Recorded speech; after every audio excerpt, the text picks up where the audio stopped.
eu tô me sentindo tão gente grande, gente, vendo os vídeos que o Isaac tá postando depois. Eu tô olhando, tá ficando tão chique, livro atrás, estante. Eu tô me sentindo tipo assim, meu Deus.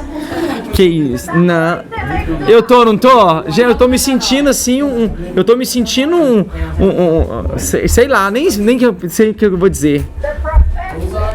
Um professor, né? Ok.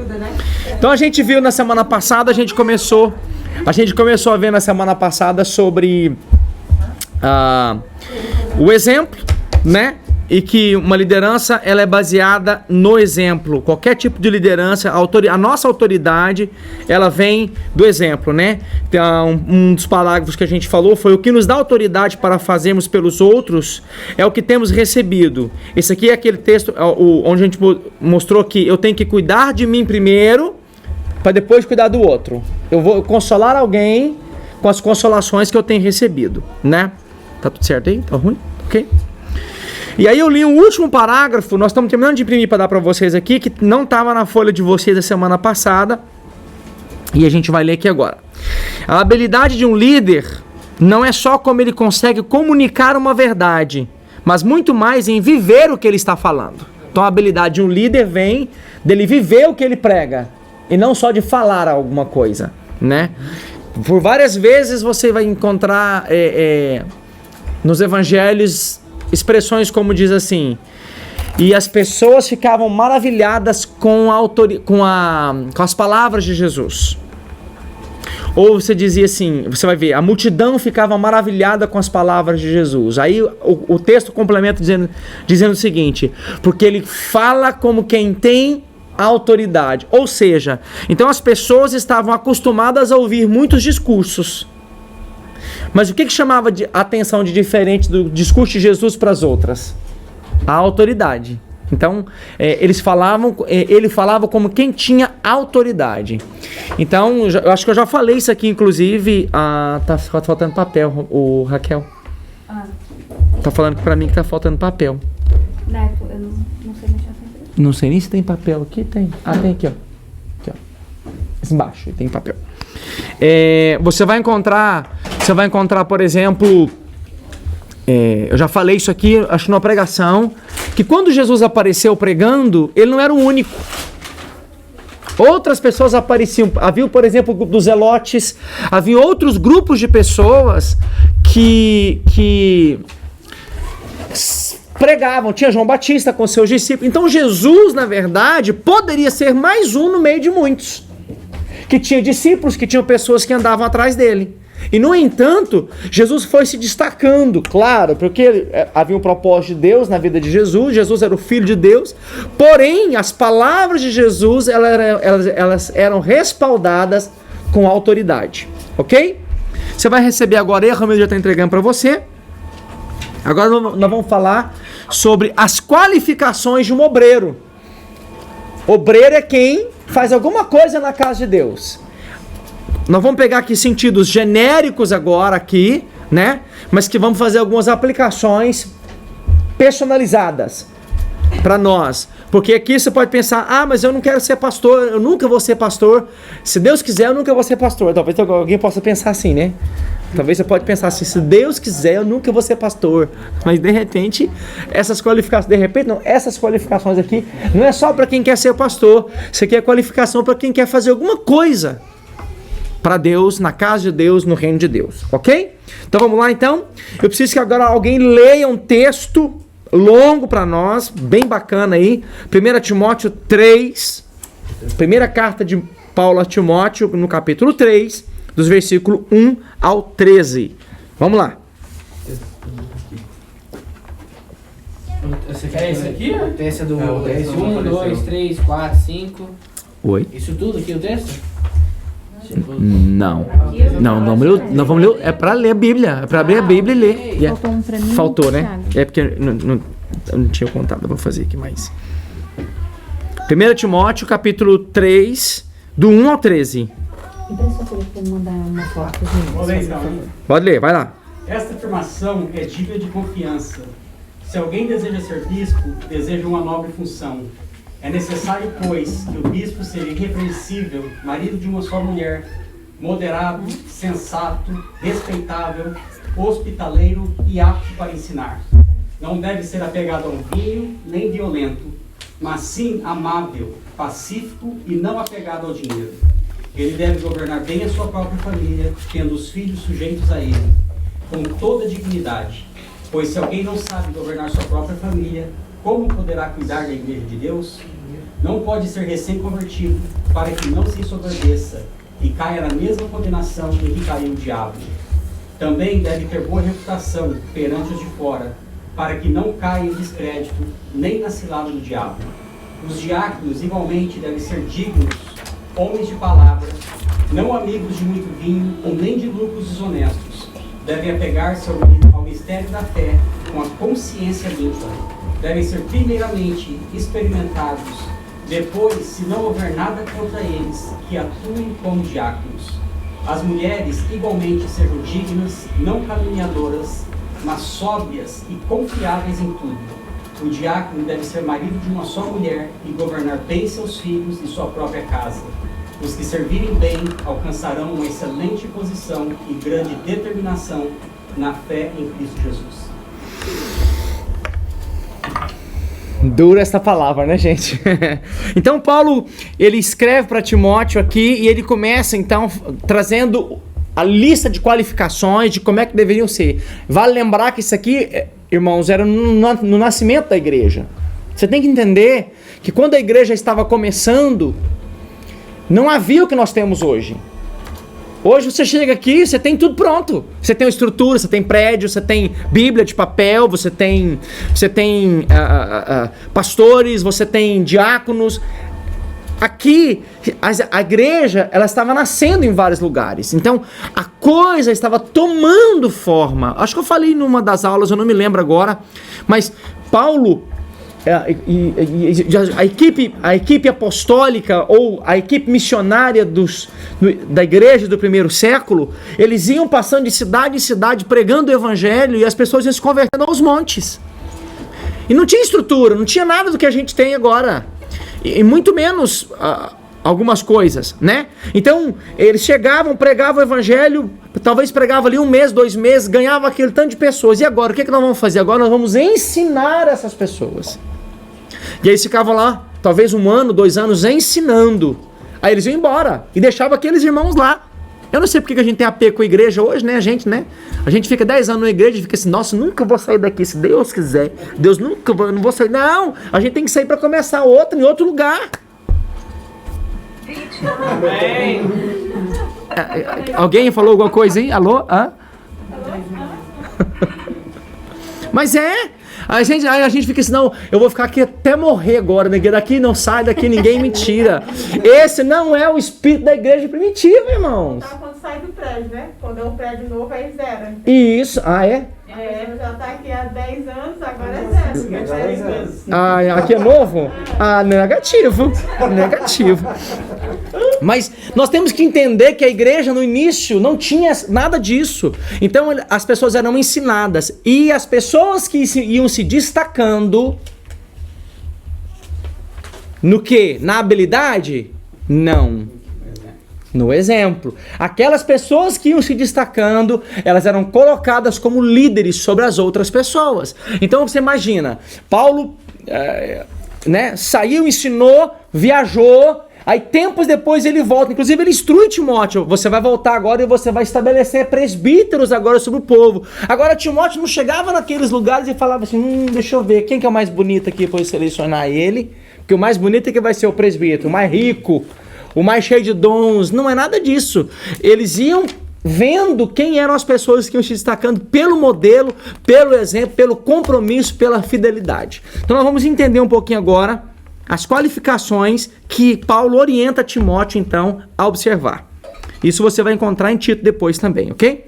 Então, o texto começa nos mostrando que o ministério é algo que pode ser desejado. O Neto leu pra gente. Se alguém deseja, ele leu, na versão dele tá bispo, em outra versão você vai encontrar episcopado, em outra você vai encontrar, nessas mais modernas, o ministério.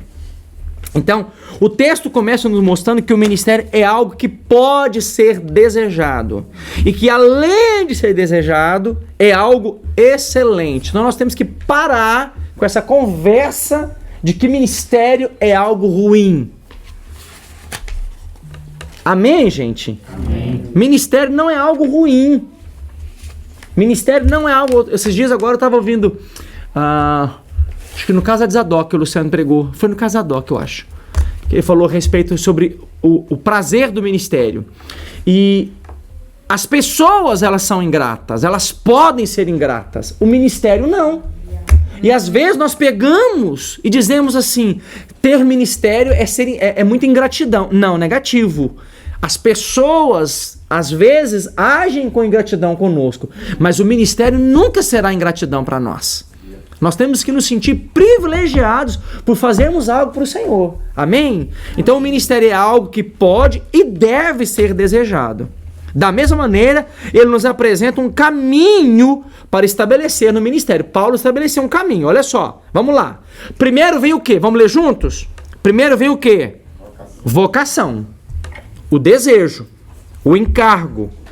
Depois vem as qualificações que essa pessoa precisa apresentar. E terceiro vem a aprovação. E por último, então qual é o caminho do ministério? Está aqui. Primeiro, vocação. Segundo, qualificação. Terceiro, aprovação. E por último, e às vezes nós fazemos o caminho inverso. Nós já chegamos a estabelecer uma pessoa. A gente nem sabe se ela é aprovada.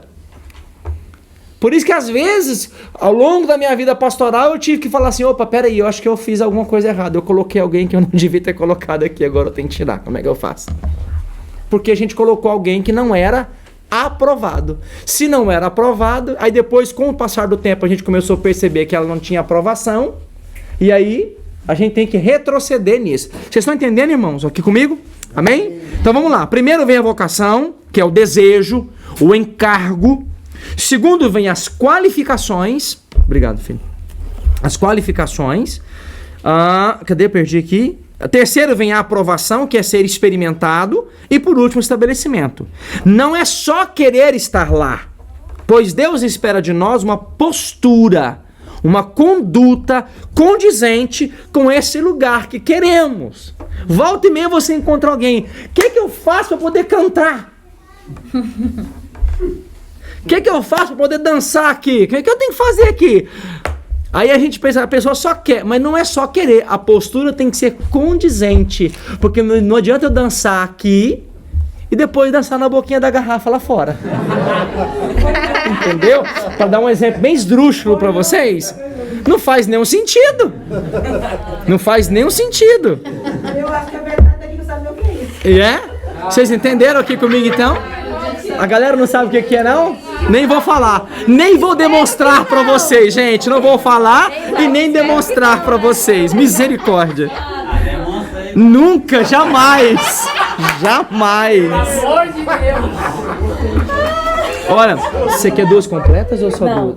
Deixa eu falar uma coisa pra vocês. Se tem uma coisa que eu não nasci pra fazer foi dançar, gente. Graças a Deus eu nasci foi pra pregar, ensinar. Mas, pelo amor de Deus, dançar não. Ninguém merece.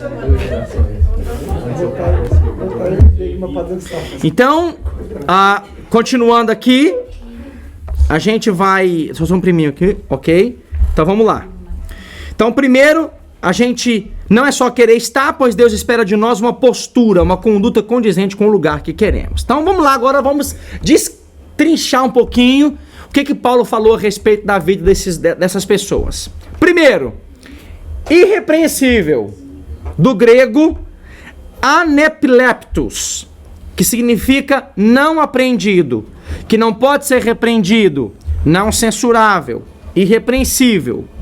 Não fala de ser perfeito, mas de alguém que não anda no erro. Irmãos, quem não anda no erro é alguém que não erra?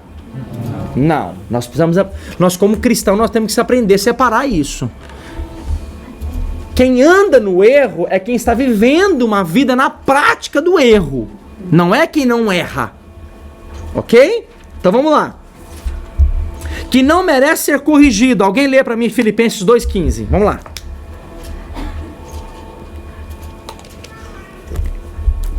Filipenses 2,15 tem? que vos torneis irrepreensíveis e sinceros, filhos de Deus, inculpáveis no meio de uma geração pervertida e corrupta, na qual resplandeceis como luzeiros no mundo. Então vocês estão vendo aí que nos tornemos irrepreensíveis. Fala do exemplo que devemos dar, seguindo o padrão ensinado por Cristo aos seus discípulos. João 13,15. Nós lemos esse texto aqui. E também pelos apóstolos. Então, nós temos que seguir o exemplo de Jesus, e que também Paulo está falando, né? E que o exemplo era o modelo seguido por Jesus e pelos líderes. Então, essa história, repito, de que a gente tem que falar, olha para Jesus e não olha para minha vida, isso é balela. Isso é conversa. Nós temos que falar, olha para Jesus, ele é o nosso modelo, mas eu tenho que ser exemplo para vocês.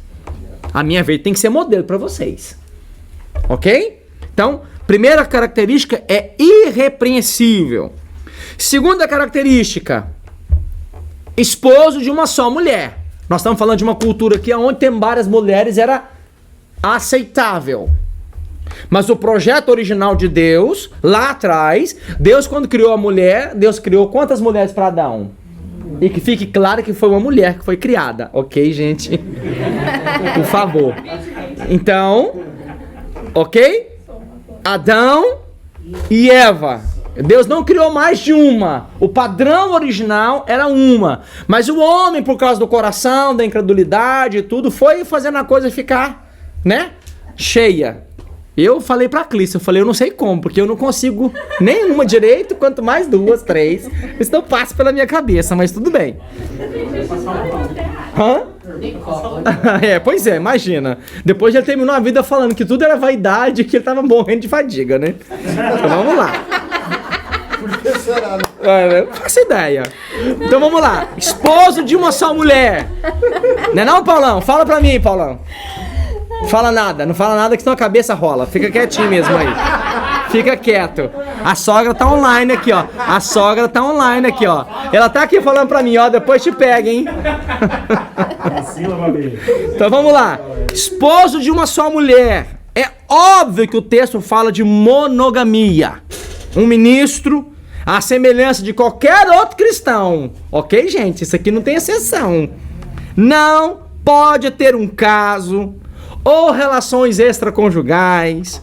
Mas o enfoque aqui vai para a característica de não ser alguém casado de novo fora dos padrões bíblicos. Ok? Então isso aqui é fora dos padrões bíblicos, tá bom? Depois, se você quiser conversar comigo em particular, porque esse assunto aqui ele dá pano pra manga. Mas isso é fora dos padrões bíblicos, ok? Mas o que eu quero chamar a atenção aqui agora? Para a conduta de obedecermos o modelo familiar estabelecido por Deus. É um modelo familiar que está sendo tão detonado e destruído hoje na nossa sociedade. Arrebentado na nossa sociedade hoje, né? Então nós precisamos entender que Deus tem um padrão. E quando Deus começou o projeto dele na terra, lá em Gênesis capítulo 1, Deus começou através de uma família. Quando Deus estabeleceu a nação de Israel, Deus começou através de uma família. Quando Deus resolveu vir à terra pessoalmente, ele não veio de forma sobrenatural, apareceu do nada. Ele veio através de uma família. Então, você vai ver a repetição do padrão de Deus. Deus tem um compromisso com a família. O que é uma igreja? São famílias. Igreja são famílias. Certo? Então, Deus tem um padrão com isso, ok? Daqui pra frente, agora nós vamos apanhar, como dizia minha mãe, até perder a catinga de gente. Número 3. Temperante. Minha mãe falava isso pra mim. Vou te bater que você vai perder a catinga de gente, menino. Vamos lá. Temperante. Vamos lá. Alguém lê pra mim, por favor? Temperante, vamos lá? Do grego, nefálio significa sóbrio, controlado, abastecer-se de vinho. Abster-se. Por favor. Abastecer de vinho. Abster-se de vinho, seja totalmente ou pelo menos do seu uso imoderado, Como a seguir, Paulo fala sobre ser sóbrio e depois sobre não ser dado ao vinho. Entendemos que a temperança em questão fala mais do comportamento diante das circunstâncias. A NIV, já ia falar. NVI, A NVI traduziu esta palavra como moderado. A versão corrigida de Almeida preferiu a palavra vigilante, enquanto que a tradução brasileira optou por discreto. A forma de falar pode refletir isto. Colossenses 4:6. Alguém leia para nós. Colossenses capítulo 4, verso 6. Que as suas conversas sejam sempre agradáveis e de bom gosto, e que vocês saibam também como responder a cada pessoa. Ok. Então, essa característica temperante que tem que haver em nós... Irmãos, na verdade, quando a gente começa a parar para pensar, você vai perceber que todas essas características aqui, elas refletem Cristo. E se nós nascemos de novo, nós temos a obrigação de refletirmos a Cristo, né? A gente costuma conversar um pouco e falar um pouco a respeito até dessa questão dos temperamentos, né? Melancólico, colérico, fleumático, eu esqueci um. Sanguíneo, melancólico, colérico e fleumático, né? Então a gente costuma dizer que quem estuda um pouquinho a respeito dos temperamentos sabe que nós temos dois mais predominantes, né? E que os temperamentos eles vão sendo mudados ao longo da nossa vida, né? Eu era um sanguíneo quase hemorrágico na minha adolescência, na minha juventude. Você consegue imaginar uma coisa dessa? Sim. Mas a vida vai nos moldando, né, gente? A gente vai mudando. O André ficava no chinelo pra mim. Mas a vida vai nos moldando. Então, mas quando a gente fala dos temperamentos, dos 4 temperamentos, e aí você começa a perceber que pessoas têm algumas características mais predominantes que as outras. Mas Cristo, nós cremos que Cristo tinha exatamente 25% de cada. Cristo tinha a sua totalidade nos temperamentos. Então, quando a gente vai ver essas características aqui, todas elas Jesus tinha de uma maneira abundante na vida dele. E nós, como cristãos, devemos refletir essas características. E uma delas é a temperança. Isso aqui eu preciso aprender e muito. Porque é aquela história, você pode falar tudo. Do jeito certo, na hora certa. E aqui está falando a respeito de que a nossa palavra, o Diogo leu pra gente, a nossa palavra tem que ser agradável. Né? Então, uma das características do obreiro é alguém que tem uma palavra agradável. Temperante. Ok? Próxima. Alguém leva lá. Sóbrio. Vamos, gente. Vocês estão com preguiça de trabalhar? Vamos? Do grego sefron significa de mente sã, equilibrado, que freia os próprios desejos e impulsos. Autocontrolado, moderado. Fala de autocontrole, não só quanto a bebida, mas também quanto a cada aspecto da vida espiritual, emocional e física. 2 Timóteo 4:5. A NVI traduziu este termo como sensato. Alguém lê 2 Timóteo pra gente? 2 Timóteo 4:5. Você, porém, seja moderado em tudo, suporte os sofrimentos, faça a obra de um evangelista, cumpra plenamente o seu ministério. Então seja moderado, ele está falando aí, né? Então, ser sóbrio fala de autocontrole. É outra coisa que nós precisamos aprender com o Espírito Santo. Autocontrole. É aquele negócio, me segura que senão eu vou. Me segura porque senão eu vou, né? Só que isso tem que ser dentro de nós, né? Moderado. Ai, meu Deus. Vamos lá, característica número 5. Do grego cosmos, significa bem organizado, conveniente, modesto. Fala de características como organização, pessoal no trabalho, comportamento agradável e humildade. A versão corrigida da Almeida traduziu essa palavra como honesto, enquanto que a tradução brasileira optou por circunspecto. Já a NVI optou por respeitado. Agora vamos ver do grego, então, qual é a palavra original aqui. Cosmio. Significa bem organizado, conveniente, modesto. Fala de características como organização pessoal e do trabalho. Deixa eu falar uma coisa pra vocês, irmãos. Quem tem ouvidos para ouvir, ouça, hashtag fica a dica. Pessoa desorganizada, ela é reprovável para o ministério. Esse negócio de querer fazer as coisas para Deus, mas a vida pessoal tá de ponta cabeça, não vale. Como é que anda o quarto de vocês? O closet de vocês, como é que anda o closet de vocês? Hã? Mas ninguém tem vergonha, né? Não, e eles falam tipo assim, né? Eu quero ver sangue, mas não muda nada. Não resolve nada, né? Então, nós precisamos entender que organização é uma questão de caráter. Não expondo, mas expondo, a gente bate pesado com os nossos filhos. Tem surgido pouco resultado ainda, mas a gente tem pegado pesado. Jesus é organizado. Jesus é organizado. Esse negócio da gente deixar as coisas da gente e a vida da gente, isso inclui tudo, finanças, inclui tudo, gente. Esse negócio da nossa vida financeira tá uma bagunça. Eu não sei quanto que eu ganho, não sei quanto que eu gasto. Eu perdi dinheiro, não sei onde que tá. Meu Deus, eu perdi não sei aonde que foi. Isso não reflete Jesus Cristo. Isso não faz parte de Jesus em nós. Quando Jesus multiplicou o pão, ele falou para os discípulos: junta tudo para que nada se perca. E eu fico imaginando, porque talvez tinha até resto de pessoas que tinham comido um pedaço de pão de resto. Mas ele falou: não deixe que nada se perca. Isso mostra a administração, isso mostra a organização, isso mostra, né, o caráter de Deus. Então nós precisamos entender. Se eu quero fazer um ministério, se eu quero fazer algo, irmãos, se eu quero fazer algo para Deus, eu preciso entender que antes de fazer eu tenho que ser. Isso tem que ficar, se de tudo que a gente falou aqui, vocês esquecerem, ficar isso na mente de vocês. Antes de fazer, eu sou. Eu sou. Antes de fazer qualquer coisa, eu sou.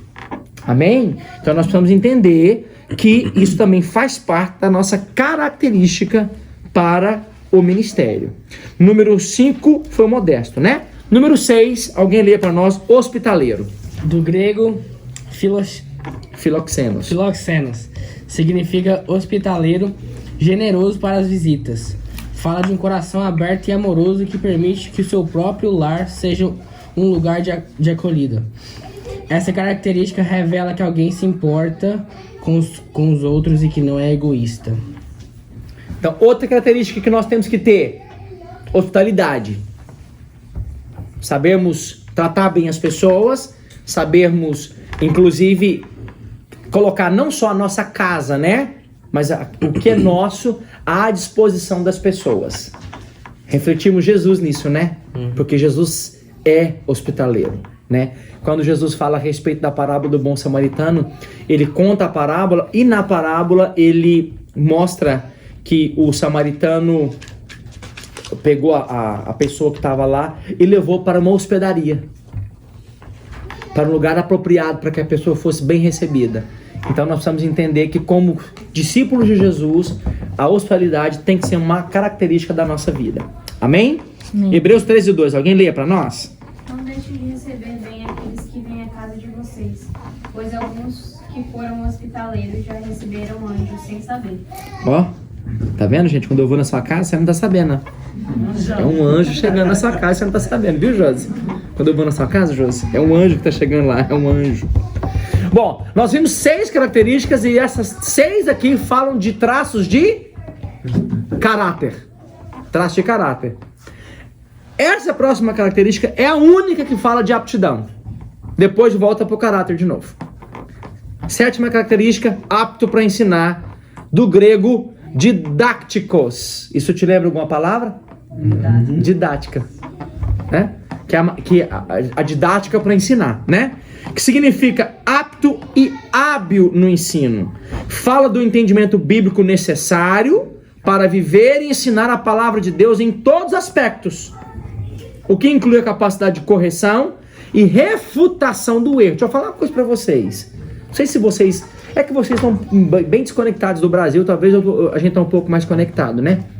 Mas Chegou talvez aos ouvidos de vocês aí um certo vídeo falando a respeito de atualização da Bíblia. Deve ter chegado. Horrível. Falando que a Bíblia tem que ser atualizada. Como cristão, você tem que saber refutar isso.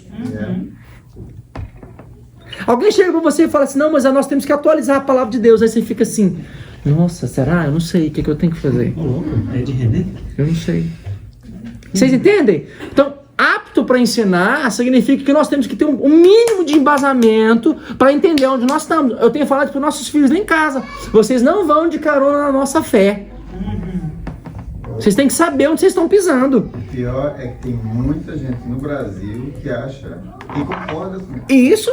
Então, nós temos que entender que nós não podemos ser Maria vai com as outras. Falou, a gente, é isso mesmo, porque fulano falou isso mesmo. Não, nós temos que entender qual é o embasamento que nós temos dentro de nós da palavra. Agora, como é que eu vou me tornar alguém que possa ser apto e que eu tenha a capacidade de corrigir alguém pela palavra? Me enchendo da palavra. Então, joga fora essa preguiça que você tem e vamos estudar a palavra. Vamos entender a palavra, vamos entender. Mas estão falando a respeito de tal assunto, agora, na contemporaneidade. E aí, o que você pensa a respeito disso? Não, eu penso porque eu vi a pastora Cleusa. Não, você tem que saber, não é o que a pastora Cleusa, você tem que saber o que a palavra fala a respeito desse assunto. Porque na hora que você for questionado, você não vai ter a pastora Cleusa do seu lado para te responder. Não, peraí, eu vou ligar para minha pastora para ela responder para você, peraí. Não, você tem que saber pela palavra. Então, exato. A palavra tem que estar em nós. Amém, gente? Então, joga fora essa preguiça e vamos estudar a palavra de Deus. Amém? Amém. Próximo. Isso aqui pode até pular, ninguém gosta disso daqui. Número 8, vamos lá, pode pular. Lê para nós, Isaac, vai lá. Não dado ao vinho. A palavra grega é paroinos. Não é paranoia, tá, gente? E significa dado ao vinho ou bêbado. Não proíbe a ingestão de bebida, mas revela a necessidade de cuidado e atenção nessa área. Ok, tem alguns textos aqui, mas vamos agora para aquela pergunta. Deg, eu posso ou não posso beber? Aquela velha pergunta que fica assim, naquele negócio. A pessoa que pergunta já tá doida para beber. Doida para beber. Só quer uma pessoa que justifique. Só precisa um sinal verde.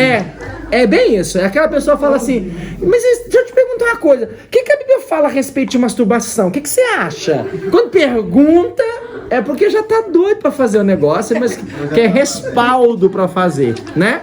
Porque quem não quer, meu amigo, nem pergunta, não me interessa, não quero, não me interessa o assunto. Mas voltando, então, a Bíblia proíbe alguém de beber bebida alcoólica, irmãos? Não. Vamos deixar isso claro. Proíbe? Não. Não há um texto na Bíblia que diga é pecado, é proibido. Pelo contrário, né? Jesus bebeu vinho. E aí? Paulo fala para Timóteo, não é bom que você tome só água, mas por causa das suas constantes enfermidades no estômago, beba também um pouco de vinho. Agora, nós estamos aqui fazendo apologia à bebida alcoólica? Não. Nós temos que entender um contexto cultural também. Lá no Brasil, já falei isso várias vezes, lá ensinando alcance. Se um irmão da igreja chegar na minha casa e abrir minha geladeira e encontrar um monte de garrafa de cerveja lá dentro, ele vai falar, esse pastor aqui, não sei não, não volta aqui nunca mais. Culturalmente, para a população brasileira, para o brasileiro, o crente que bebe, a palavra dele é colocada em descrédito. Agora, eu não posso dizer que é pecado ou que é proibido, mas nós temos que entender que por causa do chamado de Deus na nossa vida, nós temos que nos abster de algumas coisas que nos é lícita, inclusive. Então, se você for ver aqui, por exemplo, aqui, né? Não proíbe a ingestão, Efésios 6,18.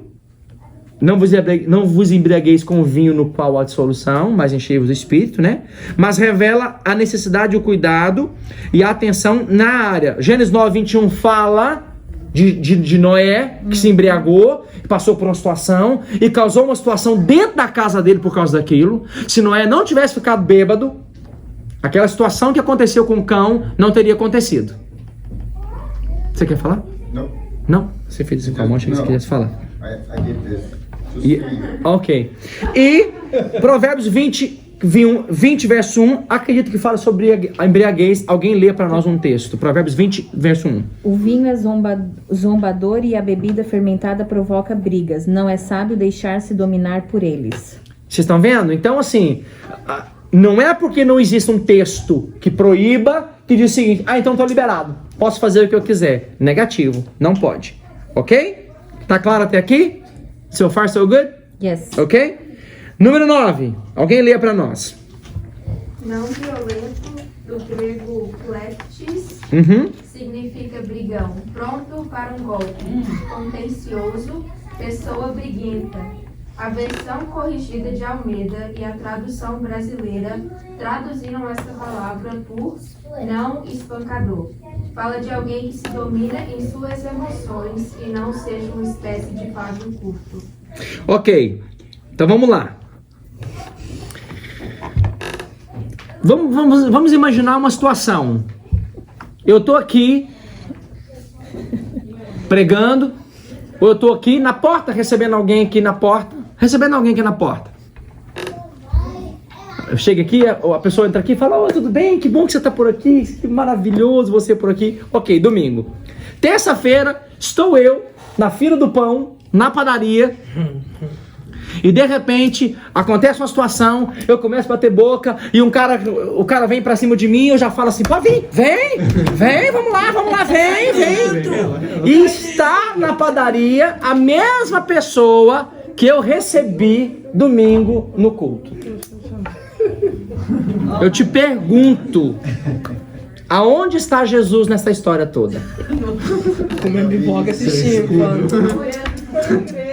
Eu já vi isso dentro da igreja. Vocês estão, imagina, dentro de igreja, misericórdia. Vocês estão vendo, irmãos? Eu sou crente, meu braço. Eu sou crente, mas meu braço não é. Então, nós temos que entender. Nós podemos irar? Sim. Nós podemos irar? Sim. Vai haver situações tensas? Sim, haverá. Mas até no meio da situação tensa, a gente tem que saber que nós não podemos ter o quê? Pavio curto. A gente não pode ser uma pessoa que sai dando pé em todo mundo, porque nós estamos comprometendo o nosso modelo e estamos escandalizando o nome de Jesus com a nossa atitude.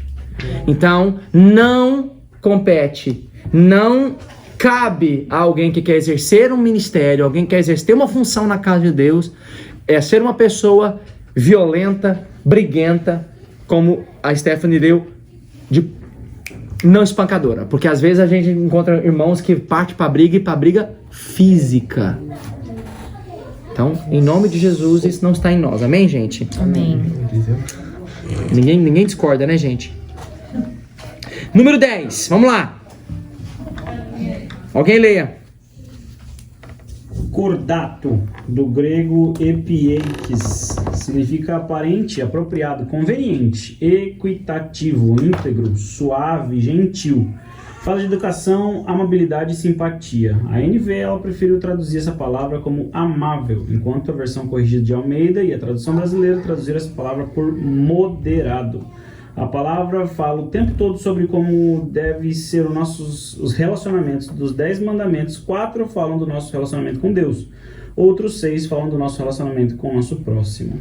Olha que interessante isso, né? Dos 10 mandamentos lá que Deus deu para Moisés, 4 falavam a respeito entre Deus e eu, e 6 falam do meu próximo. Então, Deus trouxe mais instruções a respeito do meu relacionamento com o próximo, até do que com ele mesmo.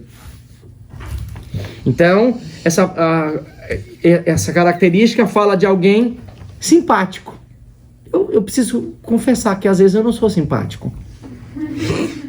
Eu não sei, eu acho que às vezes eu não sou muito simpático, às vezes eu sou meio, né? E eu acho que é algo que tem que melhorar em mim, eu acho. Cordato é que dá raiz para cordial? Cordial. Acho que sim, uma pessoa cordial, uma pessoa amável, uma pessoa agradável, uma pessoa, né? Eu sou mais azedo às vezes, eu sou. E é algo que eu preciso crescer. Em nome de Jesus eu vou crescer nisso também, né? Mas fala, amém, né, André? Não. Eu não quis dizer nesse sentido, não, galera. Amém. Eu não quis Vai dizer nesse apanhar! Mas ó, fala de educação, amabilidade, simpatia, amável. Isso é Jesus puro, né, irmãos? Amável, simpático. Mas ele era duro, ele era firme. Isso é outra coisa que a gente não pode confundir. Ah, você não me ama. Você falou coisas pra mim. É porque as pessoas hoje estão confundindo amor em tipo assim, não falo nada pra você. Deixa eu te falar uma coisa. Isso não é amor. Isso é complacência. Exatamente. Isso não é amor. Porque quem ama, fala. Se eu tô vendo você ir pro buraco, se eu te amo, eu vou falar pra você. Eu já contei essa história, não sei se eu já contei essa história aqui. Que eu trabalhava com... Eu trabalhava no hospital e tinha um médico que ele tinha um CC absurdo. Mas ninguém tinha coragem de abrir a boca pra ele. Ninguém tinha coragem de abrir a boca pra ele. Gente, mas ele chegava de manhã, quando ele entrava assim, e falava: meu Deus, aonde tá vindo esse negócio? Da onde tá vindo isso, Senhor Jesus? Mas ninguém falava nada. Um dia, a gente tava conversando e um médico chegou e falou assim: olha, se vocês gostassem dele, vocês teriam falado pra ele qualquer coisa a respeito disso. E a gente ficou tipo assim. Mas a gente continua não falando, tá, gente? Porque, tipo assim. Mas onde eu quero chegar? Aonde eu quero chegar com isso? Aonde eu quero chegar com isso? Quem ama, fala a verdade. Jesus falava a verdade. Jesus confrontava as pessoas. Mas ele era amável. Ele era simpático. Ele era cordial. Ele era cordato. Ok? Vamos lá. Número 11. Inimigo de contendas, do grego amachos, significa irresistível, invencível, pacífico, que se abstém de lutar. A versão corrigida de Almeida traduziu como não contencioso, enquanto que a NVI optou por pacífico. Fala de alguém que não tem a briga, ainda que só verbal, ou intriga como opção. Não precisa nem de explicação, né, gente? Daqui, então... Inimigo de contendas, inimigo de briga, não gosto de brigar, é da paz, eu não vou brigar por causa disso. A briga não é uma opção pra mim. O 12 eu vou pular porque acho que o 12 não precisa nem falar, porque ninguém aqui tem essa característica, né, gente? Vamos lá, alguém lê o 12 pra gente aí, porque ninguém aqui tem essa característica, pode ler pra nós. Só pra o pessoal de casa, do computador. Eles têm, a gente não tem. Vai lá. Não avarento, do grego afilaguros, em pernambucano, pirangueiro.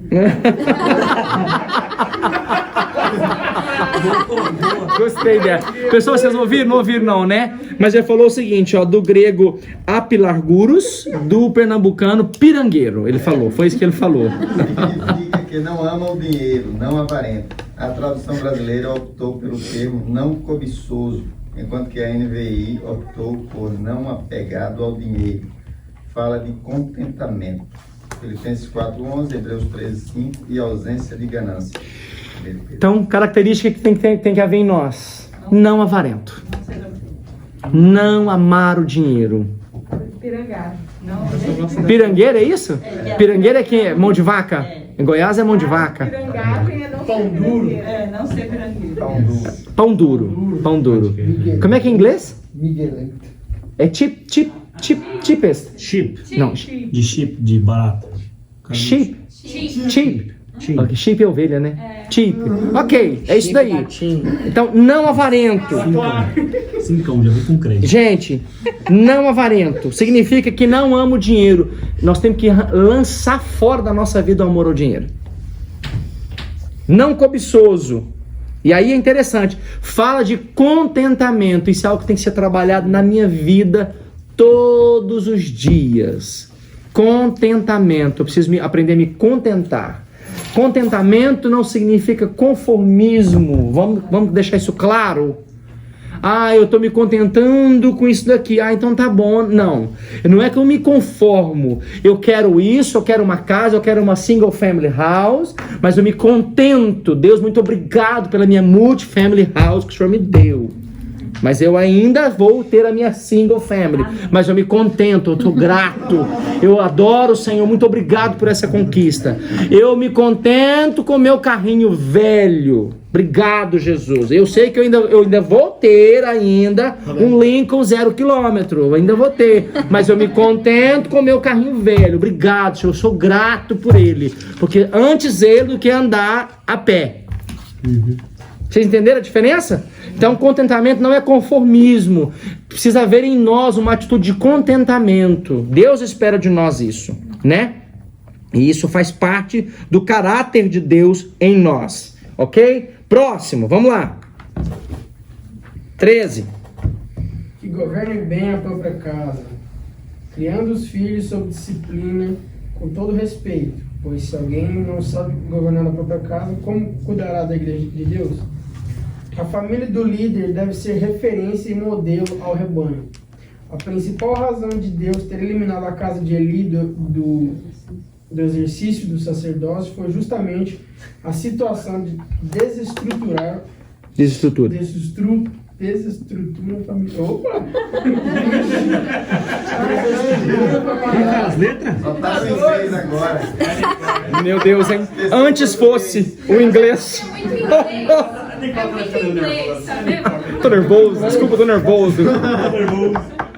Queridos, deixa eu falar uma coisa pra vocês. Aqui nós estamos falando de alguém na posição de cabeça do lar, mas deixa eu contextualizar um pouquinho pra nós aqui agora.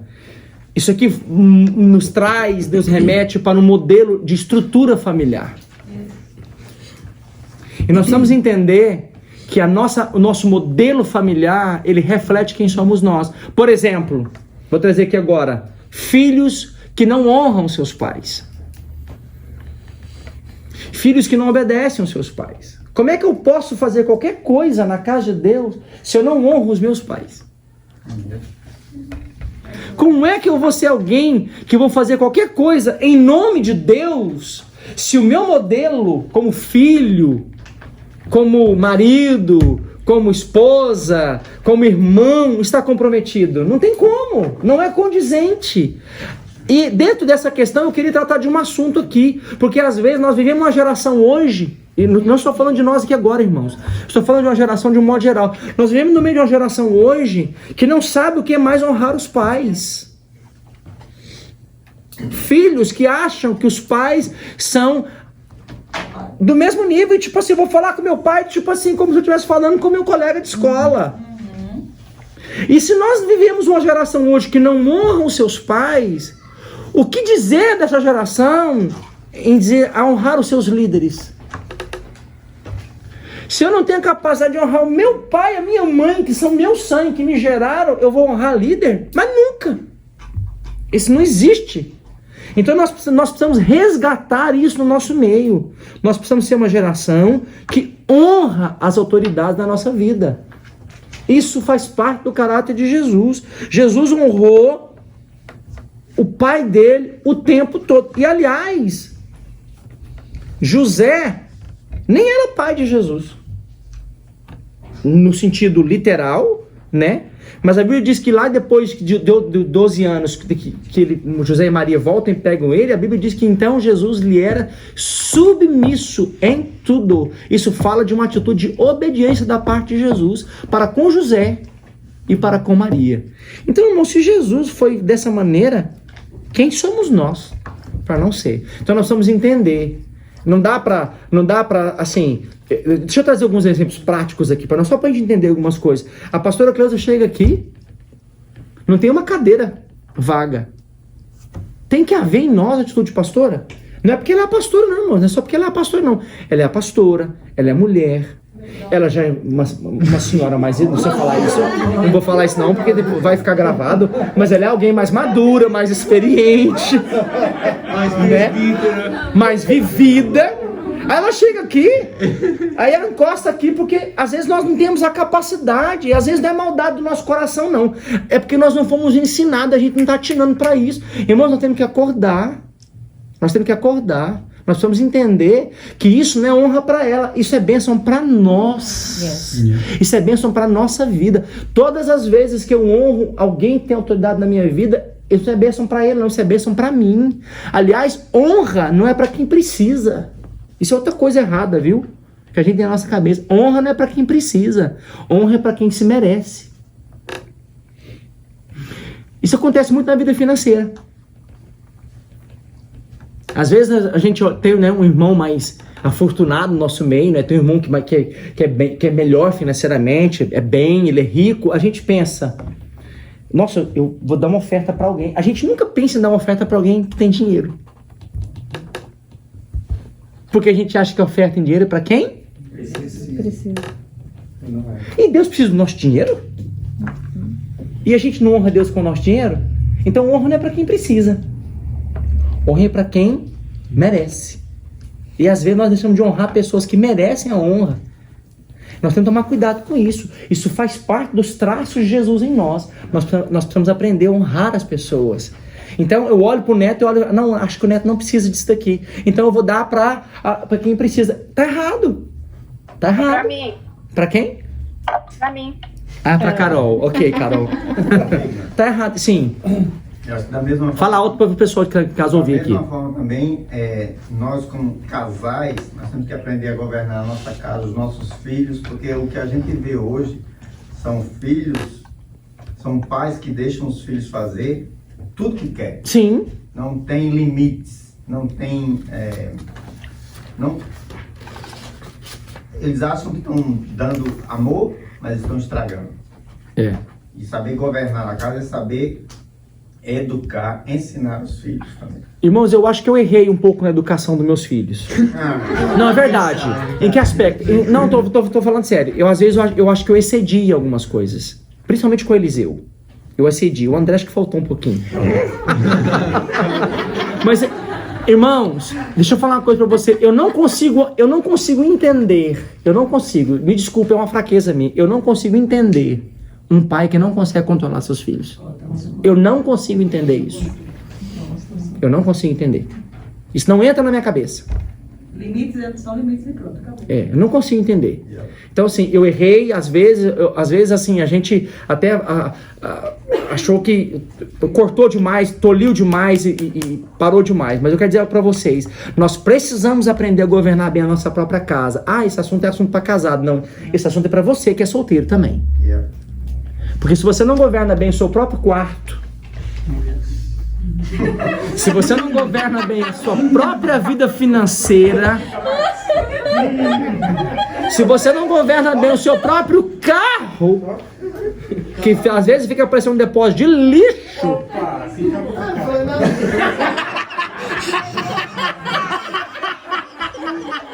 não é? Se você não governa bem, se você não governa bem, gente, eu vou falar uma coisa pra vocês. Se nós não governamos bem a nossa própria vida, como é que a gente vai querer ter autoridade para governar qualquer coisa em nome de Deus, irmãos? Nós não podemos. Amém? Vocês estão entendendo? Amém. Eu queria frisar algo com vocês. Eu não estou aqui advogando em causa própria. Eu não estou aqui advogando, pedindo honra para mim. Pelo amor de Deus, eu quero que você entenda algo. Mas nós precisamos honrar os pastores dessa igreja. Amém. Nós precisamos honrar os líderes dessa casa. Nós precisamos aprender que honra é honra. Não tem que dar dinheiro, não tem que fazer nada. Mas no dia do aniversário deles, por favor, gente, pelo menos uma ligação, pelo menos uma mensagem. Olha, como eu me sinto cuidado por você. Muito obrigado pela sua vida. Muito obrigado. O Rodrigo e a Raquel precisam ser honrados como líderes do Metanoia. Tem que haver honra. Irmãos, isso é bênção para nós. Isso é bênção para nós. Não é para eles. Eu preciso que vocês entendam isso. Precisa haver em nós uma postura de honra. Isso é muito importante. Eu acho que a honra encaixa bem dentro disso daqui. Governar bem, porque isso faz parte do governo da minha vida. É como eu ajo na minha vida. Amém? Amém. Glória a Deus. Vamos lá, próximo. 14. Não seja neófito, para não suceder que se ensoberba e incorra na condenação do diabo. A palavra neófito significa novo na fé e foi traduzida pela NVI como recém-convertido. A maturidade advinda do tempo de caminhada cristã é essencial, uma vez que a palavra presbítero significa ancião, e fala não de maturidade cronológica, e sim de maturidade espiritual.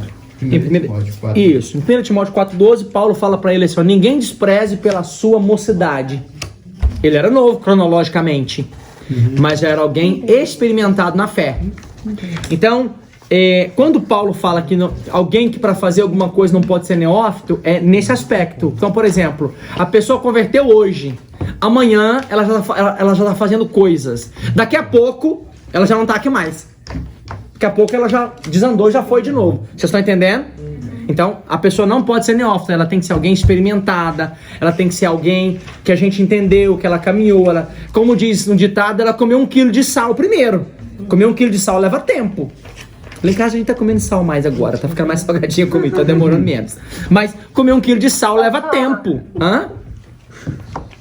Alguém fala? O que a gente vê nisso, principalmente, uma pessoa líder lá fora, né? De posição, converte, vem para a igreja e automaticamente ela quer liderar, ela quer ensinar. Isso. E a gente viu muitos erros, né? Com isso e muitas palavras distorcidas, biblicamente sendo ensinadas. Eu falo, principalmente quem passou por células, passou, né, que não é a questão dos meninos, mas assim, não é porque a pessoa é líder ou é um intelectual lá fora que ela tem que chegar na igreja em posição de liderança. E a gente vê muito isso acontecer. Sim. Né? Eu, por diversas vezes lá no Brasil, nos eventos que eu fazia, eu às vezes criei até situações, em alguns momentos complicadas, porque houve um momento, isso há um tempo atrás, que muitos artistas estavam se convertendo. O artista convertia hoje, amanhã ele estava pregando nas igrejas. E eu sempre dizia, gente, esse cara tem que sentar, ele pode entender de um monte de coisa, mas de Jesus ele não entende nada, ele tem que ser ensinado para depois ele ensinar. E aí a igreja sofreu muito danos por isso, porque era um monte de besteira que esse povo falava. O povo hoje não está nem na igreja mais, já saiu, já está no mundo de novo, mas passou pelas igrejas ensinando o povo de Deus. Mano, nós temos que parar com isso. Nós temos que parar com isso. A pessoa é famosa, ela é artista lá fora, jóia demais, converteu, beleza. Vai sentar aqui na cadeirinha junto comigo e vai aprender. Porque aqui no reino de Deus nós somos todos iguais. Então, esse é o erro. Então, a pessoa para fazer alguma coisa, ela tem que ter sido experimentada, ela tem que ter sido provada. E a conversão ela é um processo, né? Ela não acontece instantaneamente. Exatamente. Tem que acompanhar o crescimento daquela pessoa. Eu recebo Jesus, mas eu estou num processo de conversão. Exatamente. 16º e último, não vai dar tempo de terminar hoje, mas vamos terminar só o 16º. 15º. Ah, sim, perdão, 15º, desculpa. Alguém lê? Ter bom testemunho dos de fora, a fim de não cair no opróbrio e no laço do diabo.